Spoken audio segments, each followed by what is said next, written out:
Taxi et moto, une forme de transport en commun non réglementé par le service public congolais.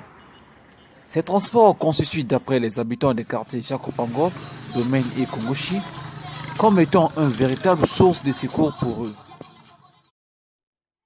La présence de ces taxis et motos est constatée beaucoup plus sur les périphériques nord de Brazzaville, comme le quartier Djiri, le quartier Kongochine et le quartier Domaine. Parfois, il arrive même que ces taxis et motos traversent le centre-ville de Brazzaville à la demande du client.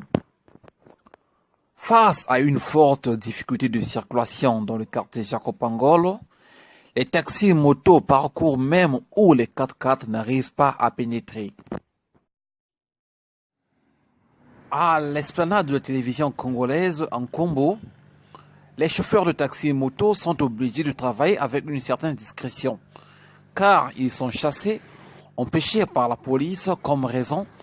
Cette activité leur expose et les clients à de nombreux dangers. Ils soulignent encore que cette pratique d'activité ne sont pas réglementées par le ministère de Transport. Les prix de ces moyens sont variables. Elle est parfois comprise entre 500 000 francs et 1500. Ces taximens proposent aussi des prix par rapport à la qualité ou à la quantité du marchandise transportée. Ainsi, d'après ces ayants droit, les vraies raisons qui leur poussent à faire du taxi moto est celle causée par les mauvais états des routes de l'intérieur de Brazzaville. En d'autres volets, ils stipulent que nombreux d'entre eux sont des diplômés sans emploi. Le manque du travail leur oblige à exercer du taxi moto pour avoir de quoi assurer la vie de tous les jours, au lieu de faire du banditisme comme certains le font.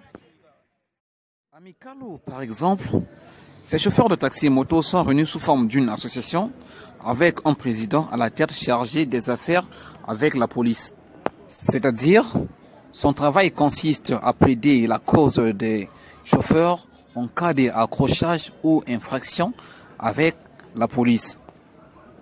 Cette résolution est souvent réalisée avec des amendes qui varient de 1500 jusqu'à 5000.